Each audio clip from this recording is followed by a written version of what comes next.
Hey guys, Seth here, you can call me Chip, and I am back with another video. And in this video, I'm going to be talking about the newest update for Fire Emblem Heroes. And like I said last night in my banner review, I'm not currently at home right now, so if the sound is a bit weird or if there's background noise, I apologize. But we're going to get through this, and we're going to get through it probably pretty quickly. But like I say in every update video, if y'all are here just for the weapon refines, that is completely cool. You can go into the time bar below and scroll right ahead to the weapon refines. Right off the bat, we always go for the main part of the update, as well as the new little Tempest Trial stuff that I didn't really get to cover. So let's get into this. Zoning Focus, I didn't get anybody. I went for Niffle, I didn't get her. Ponzi Loki did that. New Tempest Trial stuff, very cool. Seth finally getting his first ult, which is very nice because as a Sacred Stones fan, I've been like, Seth got kind of underrepresented when he got added to the game in general. So now he's getting an ult, I hope his stats will be better. But other than his stats, new seals, attack speed push, very nice. The push skills up to 3 tier are pretty not that good, but I mean for a big hit right off the bat, it's pretty good. And then bonus doubler is probably going to be one of the best seals that we have next to Blade Session, because a lot of people end up sacrificing a slot for bonus doubler. Now that all that has to happen is put in the sealed slot, it's going to be very, very strong. Then we also have Seth, who looks really good, as well as the Seahorse axe. Like Leon last night, the Summer Leon, he has an attack defense ally weapon with a guaranteed follow-up, but it's next time. Rally up speed as well. It only seems to go to rally up speed, not rally up speed plus. So finally a prerequisite user for a rally up rally. Very, very neat, though I'm not going to fodder him at all. I'm definitely going to build him. And speed defense catch rate, very cool. And then defense tactic, very basic. But yeah, so that was Seth. That was Tempest Trials.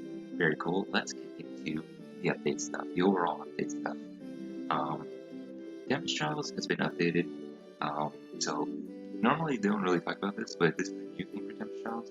When stories take place over a series of events that release stories, scenarios featuring conversations between special heroes, we added as well.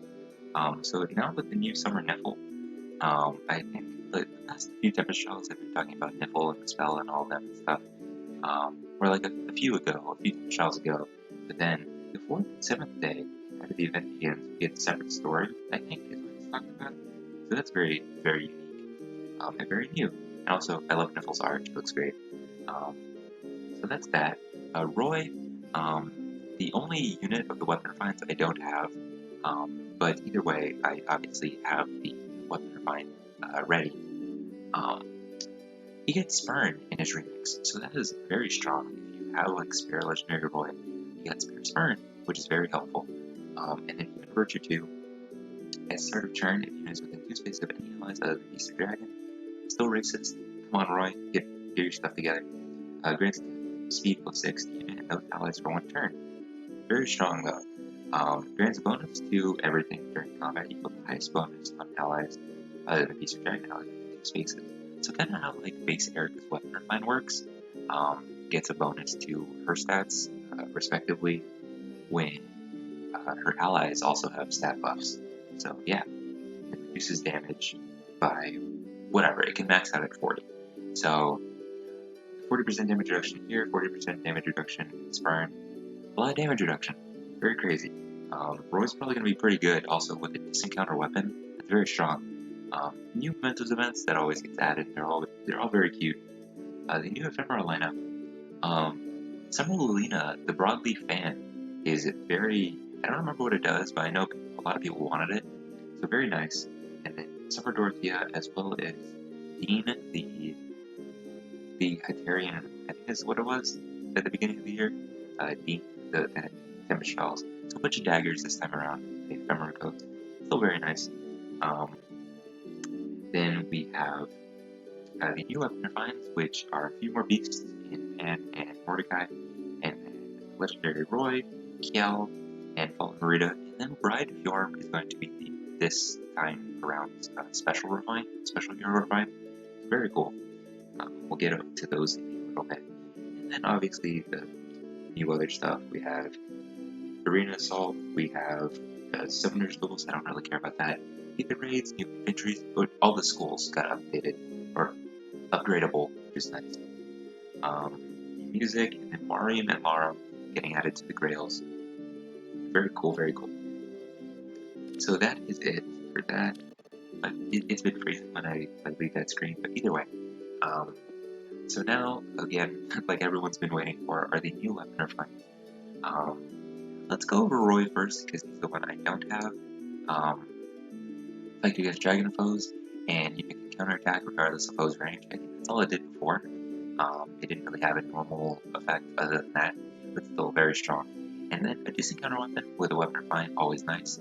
Start of combat, unit's HP is greater than 25%, grants Spectrum plus 4, and special cooldown charge plus 1 unit per attack. And neutralizes effects that inflict special cooldown charge minus X on unit during combat. So, very strong. Because he has Flashing Blade, basically, or just the blade, right? So it's pretty like basic, but it is a decent counter weapon, so they probably don't want to give it like too insane of a buff. But either way, it's still pretty nice. It's still a pretty good weapon find. So yeah, there was that. Like I said, decent counter and then Spectrum boost with all his damage reduction, very strong. So now let's get into these first three. I have the beasts in another team. Let's start off with Fallen Breeder. She's the first on the list. Shadow Sword. Accelerate special trigger. At start of combat, if unit's HP is greater than 25%, grants attack speed to unit during combat. Attack speed plus 5 to unit during combat. And also, if unit initiates combat, unit can make a follow-up attack before evoking counterattack. So that's what it did basically. Yeah, but without the attack speed plus 5. So that's a nice little buff by itself. At the start of combat, if foe's HP is greater than or equal to 75%, grants another attack speed plus 5, and neutralizes effects that inflict a cooldown charge minus X on unit during combat. And also, if foe's speed is greater than foe's defense at the start of combat, inflicts speed minus 8, and if not, then inflicts defense minus 8.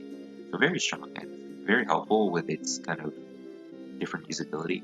She can Gale Force really easily, she comes with Flashing Blade 4. And then special cooldown count minus 1. She can Gale Force very, very easily. And now if like they're at full HP and you're initiating combat, attack and speed plus 10, and then it neutralizes their special cooldown count reduction. Very strong, very, very nice. So that's very cool. We have Kel with a new weapon, Heartbeat Lance. Before she just had Barrier Lance, so yeah. And then at start of combat, but I think its base effect is the same. Yeah. At start of combat, if unit's HP is greater than or equal to 25%, flex attack defense minus 5 on foe during combat, and foe cannot make a follow-up attack. So, a lot of times, units, when you get new weapons to refine, they get something that kind of works like the weapon they had prior. And she had Barrier Lance prior, so I guess reducing their attack is kind of the same as buffing your defenses. So, either way, it's kind of similar. A foe cannot make a follow-up attack is very helpful either way. If foe initiates combat or if foe's HP is greater than 75% at the start of combat, inflicts attack defense minus 5 on foe during combat, and reduces foe's attack during combat by X% of foe's attack.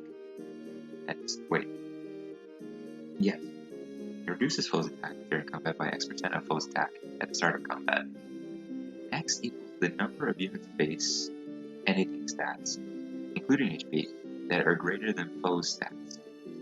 So, if Kel's base everything, and being an armor unit, it's not that hard to get base stats higher than the opponents, but if anything base, times 5 plus 10. So if everything,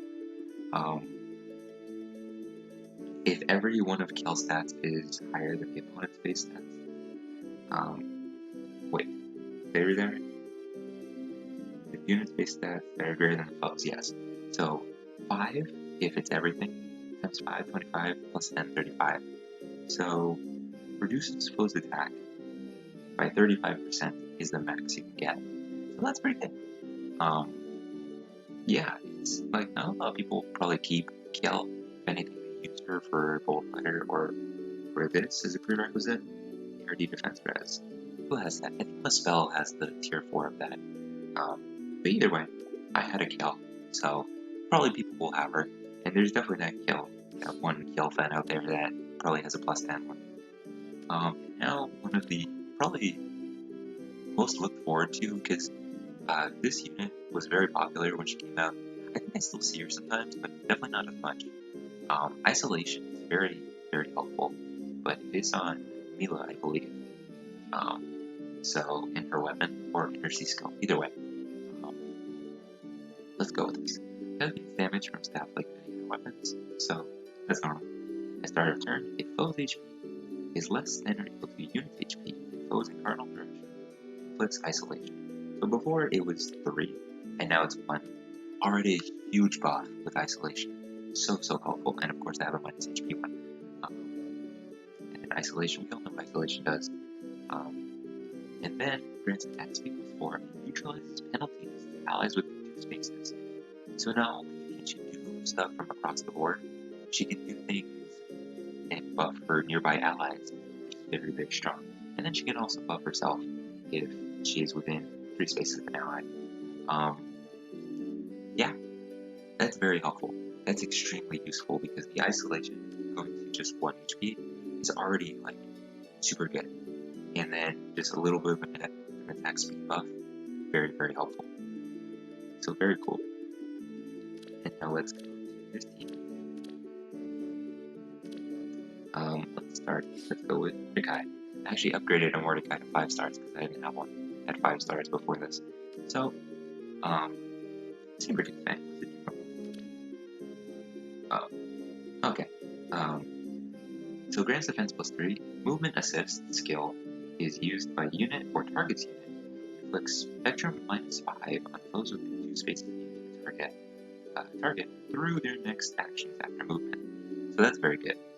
At start of combat, if foe's HP is greater than or equal to 75%, grants attack defense plus 5 to unit during combat. Also very good.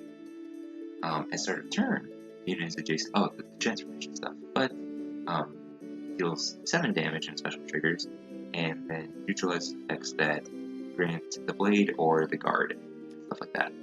So that's the base effect, and it's already really strong. With the minus 5, that's just really good. And then this part, if movement assist skill is used by unit or target unit, inflicts special cooldown count plus 1 on foes within 2 spaces of unit and target. Does not stack. If effect ranges of the unit and target overlap. If unit is within 3 spaces of an ally, it's attack defense plus 5 unit during combat. So another very, very good support weapon refine. Basically, I know it has the link icon here next to the saber-tooth thing, but it's actually more of a snag. It's like a pulse snag. So either way, very good. And then attack speed, defense spreads minus 5 are also on top of that. Very, very strong. So just a bunch of debuffs on the enemy. As well as he comes with the link skill. He comes with the link skill, so he's already pretty set up to be a very good support. Like right at default. Very, very, very nice. I like Mordecai a lot. And then we have the final weapon refine of this bunch, and being in the game for a long, long time, kind of underrepresented because having a cavalry effective weapon is very good. So let's go through this. Effective against cavalry foes, if unit is adjacent to only beast or dragon allies, or if unit is not adjacent to any ally, grants spectrum plus 4 to unit during combat. And also, if foe is not the beast or dragon foe, grants an additional spectrum plus 4 to unit and inflicts special cooldown charge minus 1 on foe per attack during combat. So if she's solo and against like a human enemy, then she gets attack or spectrum plus 8 and then guard. Very, very strong. Very helpful. At start of turn, if unit is adjacent, okay, the transformation stuff. Transformation stuff. At start of combat, if unit's HP is greater than 25%, grant spectrum plus 4 to unit during combat. So another spectrum plus 4. And also, following effects occur based on the value of unit speed minus foe speed. If greater than or equal to 1, unit makes guaranteed follow-up. Greater than or equal to 5, unit deals damage plus 7, or unit deals plus 7 damage. So if she's fast enough to double, then she's going to get a guaranteed follow-up. So the enemies that like, don't allow guaranteed follow-up. She'll get a guaranteed follow-up, even though she should naturally double either way. And then guaranteed static damage is always very nice. So that is super, super good. Spectrum plus 12 right off the bat, basically, is very strong. Um, I know I have life and death on mine. Speed plus 1, yeah. But, I mean, even without that, just a plus 1, and so that's 545, gets the 57 attack. That's very, very strong. Um, so yeah, very, very cool. Very cool weapon refines, this bunch. I think if I had to say, um, got the best, probably, however, like, kind of lacking it was, probably Fjorm. Just because of the minus, the isolation being reduced to 1 HP instead of 3.